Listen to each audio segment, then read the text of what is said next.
श्याम सुंदर रथ निकालिए, मुझे ले चलिए जहां अश्वत्थामा छुपा हुआ है।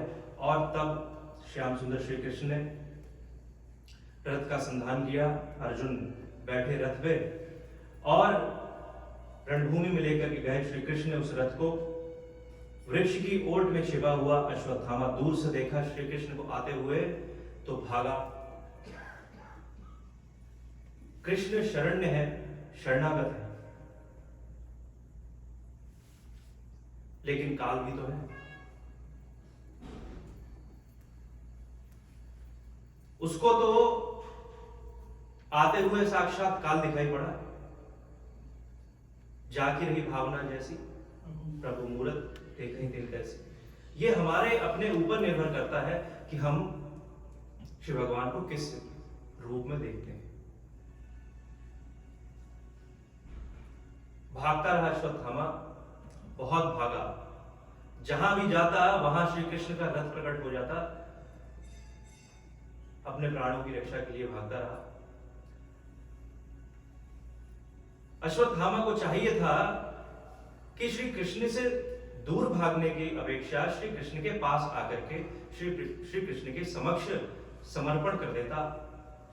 विनम्रता पूर्वक निरहंकार होकर के श्री कृष्ण के चरणों में प्रणाम करके अपने अपराध की क्षमा मांग लेता। लेकिन वह तो दूर भागता रहा, श्री कृष्ण से विपरीत। हम सभी के जीवन में यही तो गलती हो रही है।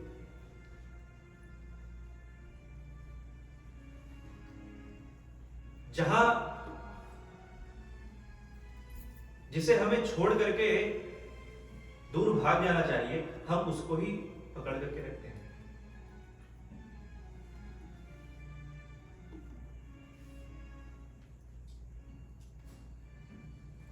जहां पर दुख है, पीड़ा है, ताप है, संताप है, जहां से जिस चीज का परित्याग करना चाहिए हम उसको ही पकड़ते हैं, हम वहीं बसना चाहते हैं। तो ऐसा वही अश्वत्थामा, जब कोई उपाय न मिला उसे अपने जीवन रक्षा का, तब उसने ब्रह्मास्त्र का प्रयोग किया अर्जुन के ऊपर। ब्रह्मास्त्र का तेज प्रकट हुआ। ऐसा लगा जैसे आकाश से अग्निवर्षा होने लगी।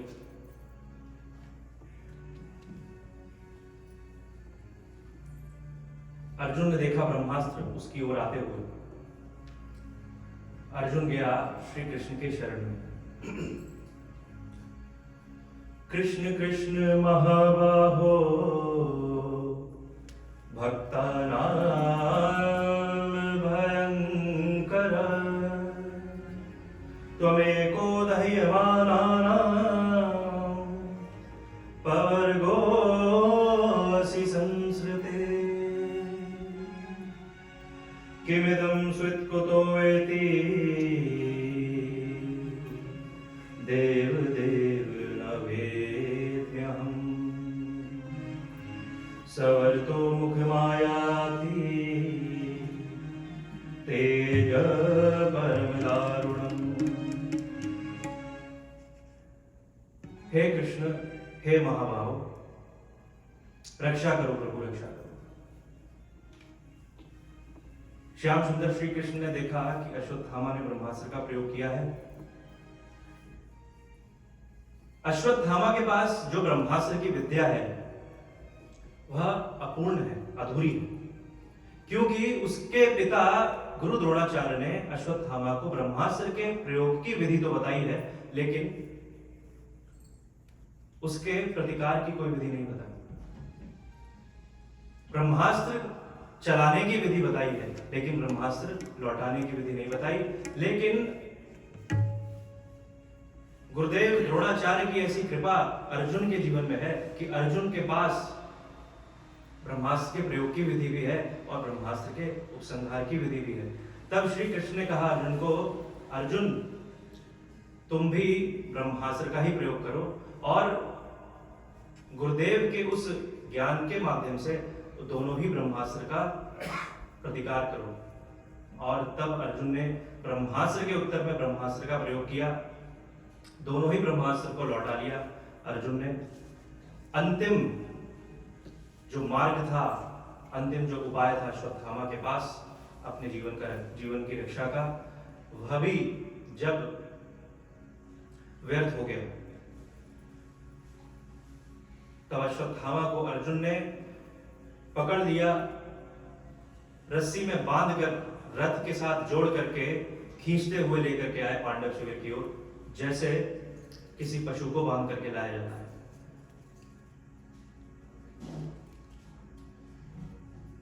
दूर से देखा द्रौपदी ने अर्जुन को, अश्वत्थामा को लाते हुए। जब देखा द्रौपदी ने तो समझ तो गई कि अश्वत्थामा ने ही मेरे पुत्रों का वध किया है।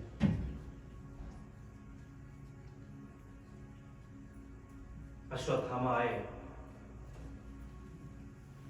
अर्जुन आए, कहा द्रौपदी को, द्रौपदी यही है वह आत्ताई जिसने तुम्हारे निरपराध निर्दोष पुत्रों की हत्या की।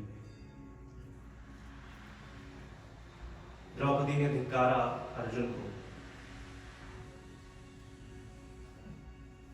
कहा कि पुत्र मोह में आप इतने अंधे हो गए कि आपको इनमें गुरुपुत्र नहीं दिखाई दिया। यह तो हमारे गुरुपुत्र हैं। अश्वत्थामा को चरणों में सिर रख करके प्रणाम किया द्रौपदी ने। सबने देखा यह दृश्य, आश्चर्यचकित हो गए कि कैसी मां है ये।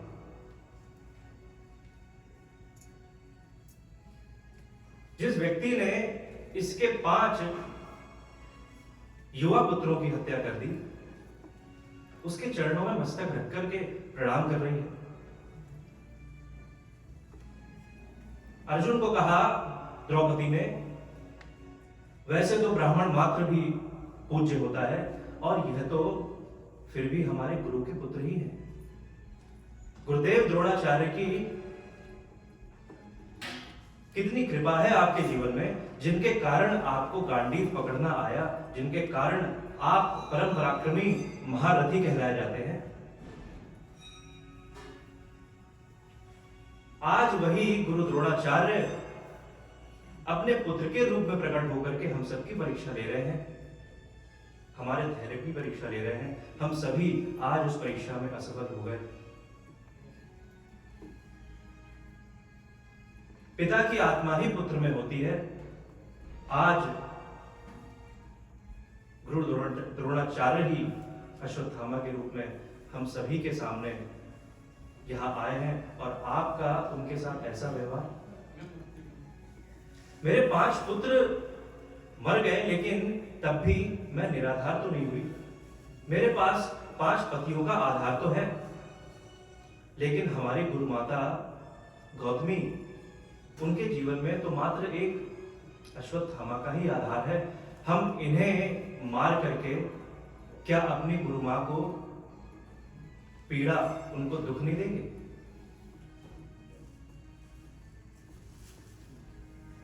श्री कृष्ण ने देखा द्रौपदी की ओर, और श्री कृष्ण द्रौपदी की ओर देखते हुए उनके हृदय में भावना उठ रही है द्रौपदी की ओर, द्रौपदी के लिए, कि धन्य हो देवी, धन्य है तुम्हारा मातृत्व, धन्य है तुम्हारी क्षमाशीलता, धन्य है तुम्हारी करुणा कृपा से भरा हुआ यह स्वभाव।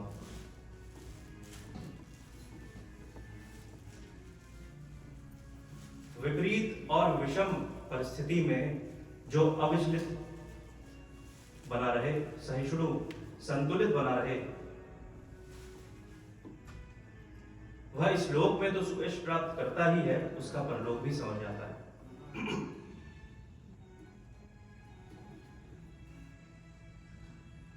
बहुत मुश्किल होता है ऐसे समय में भगवत कृपा का अनुभव करना। ऐसे विपरीत समय में वो कुछ बड़भागी होते हैं, राजा बलि जैसे, जो वामन बनकर के आए, भगवान के द्वारा छल किए जाने पर भी, उस छल में भी श्री भगवान की कृपा का अनुभव करते हैं। यह दृष्टि देवताओं के पास नहीं है, यह दृष्टि ब्रह्मा के पास भी नहीं है। इसलिए श्री भगवान ने कहा ब्रह्मा से कि ब्रह्मा, जब मैं किसी पर कृपा करता हूं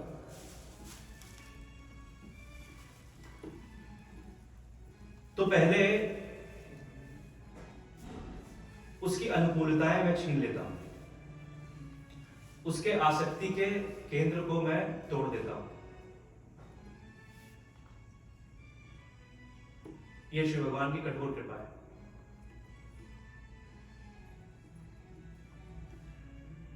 एक एक करके मटके फूटते हैं हमारे आसक्ति के, मोह ममता के। एक एक करके हमसे छिनता चला जाता है सब कुछ।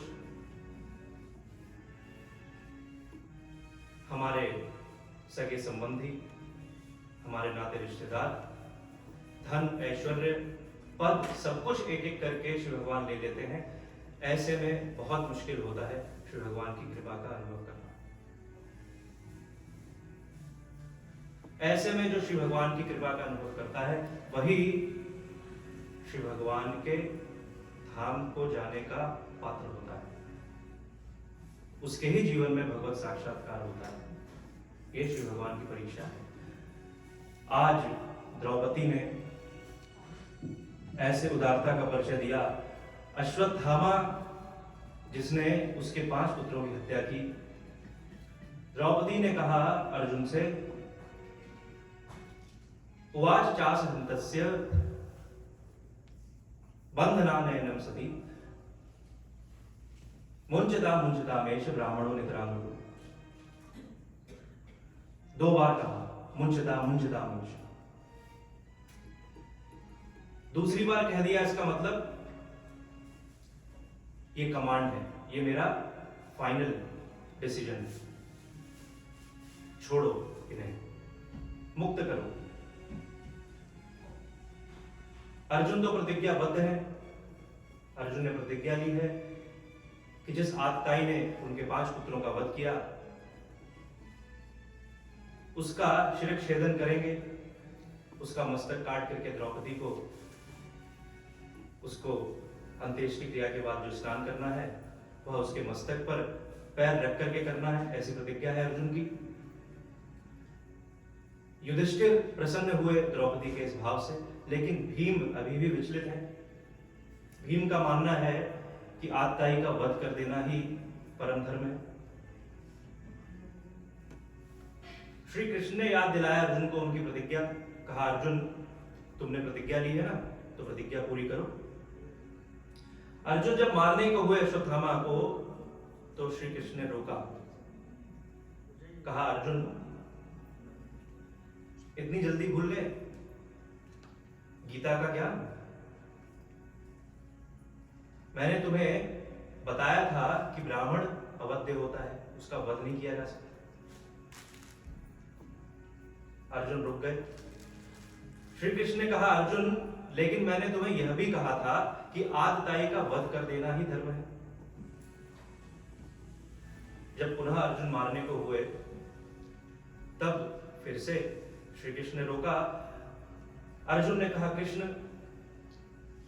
संशय उत्पन्न मत करो, निश्चयात्मक बात करो, मुझे मारना है कि नहीं मारना है। और तब श्री कृष्ण मुस्कुराए। कृष्ण के उस मुस्कुराहट के रहस्य में ही, उस मुस्कुराहट में ही रहस्य छुपा हुआ था। अर्जुन समझ गए, ब्राह्मण का शिर छेदन नहीं होता, ब्राह्मण की शिखा छेदन होती है। यानी ब्राह्मण का अपमान ही मृत्यु दंड के समान होता है उसके लिए।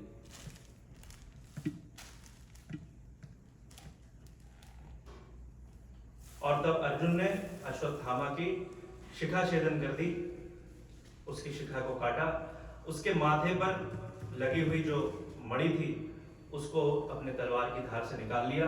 धक्के मार करके पांडव शिविर से अपमानित करते हुए कि ब्राह्मणाधम निकल यहां से, यदि दोबारा दिखाई दिया तुझे जीवित नहीं छोड़ूंगा, ऐसे अपमानित करते हुए उसको वहां से बाहर निकाल दिया। अश्वत्थामा जिसके प्राणों की रक्षा द्रौपदी के द्वारा हुई, यदि कृतज्ञता होती उसके हृदय में तो एक बार देखता द्रौपदी की ओर तो अपराध बोध हो जाता हृदय में। लेकिन अश्वत्थामा इस अपमान से उसके हृदय में जो घाव था वह फिर से ताजा हो गया। अब तो पूरी तरह से तिलमिला उठा।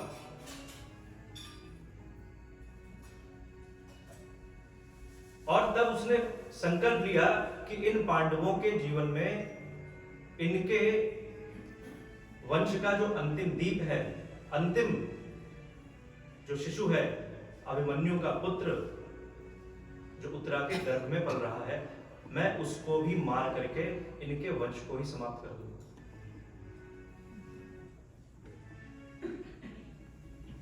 और तब अश्वत्थामा ने अभिमन्यु का जो पुत्र था, उत्तरा के गर्भ में जो पल रहा था, उसको मारने के लिए पुनः ब्रह्मास्त्र का प्रयोग किया।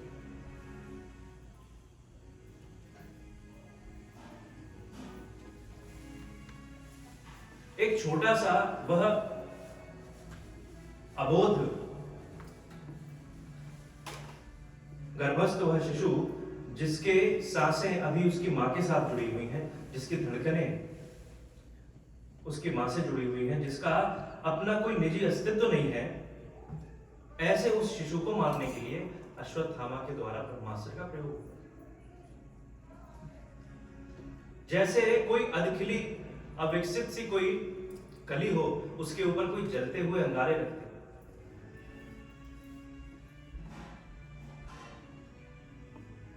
ऐसा क्रूर व्यवहार अश्वत्थामा का धिक्कार है। अश्वत्थामा के उस पौरुष को धिक्कार है, उसके उस पराक्रम को धिक्कार है, उस ब्रह्मास्त्र को जो उत्तरा के गर्भस्थ शिशु को मारने के लिए प्रयोग हुआ। यहां श्री कृष्ण अब सभी पांडवों से विदा लेने को हुए, जाने को हुए।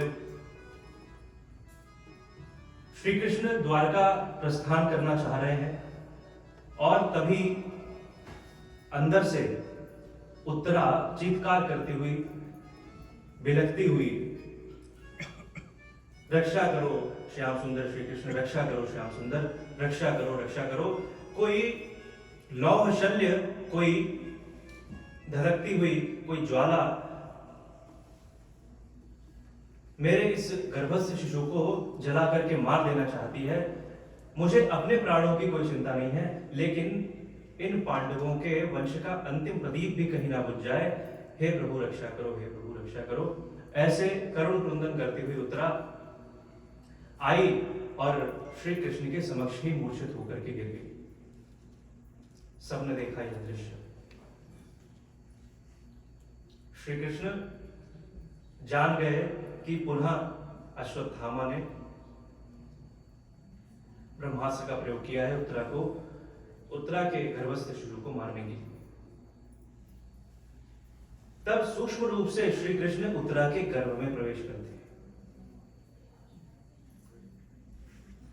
बाहर की दृष्टि से श्री कृष्ण सबके समक्ष ही खड़े हुए हैं, सबसे मिल रहे हैं, विदाई ले रहे हैं, लेकिन सूक्ष्म रूप से श्री कृष्ण उत्तरा के गर्भ में प्रवेश कर जाते हैं। आज वह सौभाग्य जो श्री कृष्ण को जन्म देने वाली मैया देवकी को भी नहीं मिला, वह सौभाग्य जो राम की जननी होकर के माता कौशल्या को न मिला, आज वह सौभाग्य श्री कृष्ण ने उत्तरा को दिया। क्योंकि प्रत्येक अवतार में श्री भगवान गर्भ में प्रकट होते हैं, गर्भ में प्रवेश नहीं करते।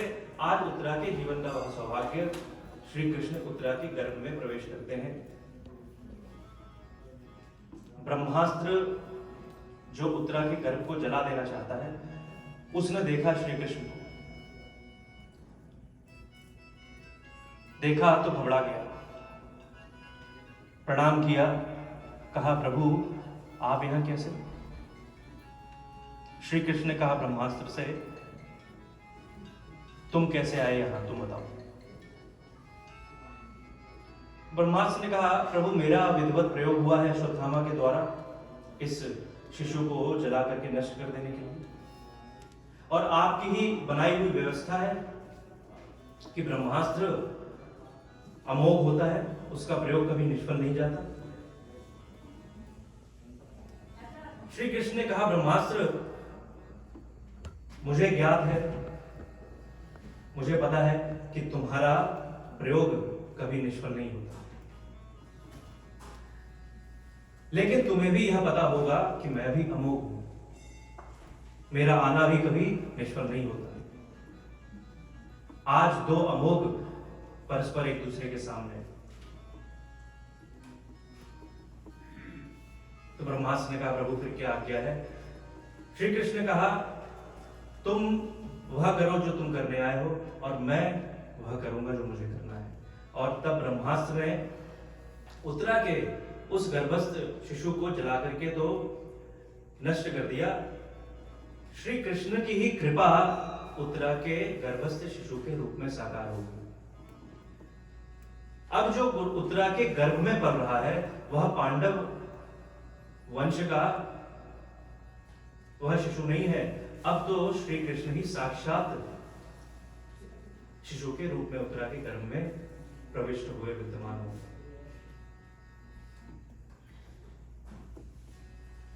वह उत्तरा जिसके कुछ ही क्षण पूर्व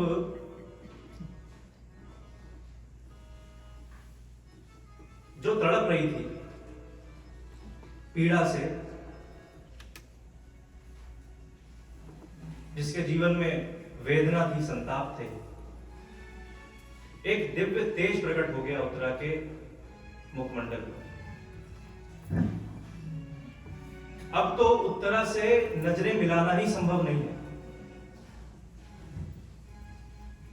आनंद पारावार में डूब गई, सारा शरीर पुलकित रोमांचित हो गया।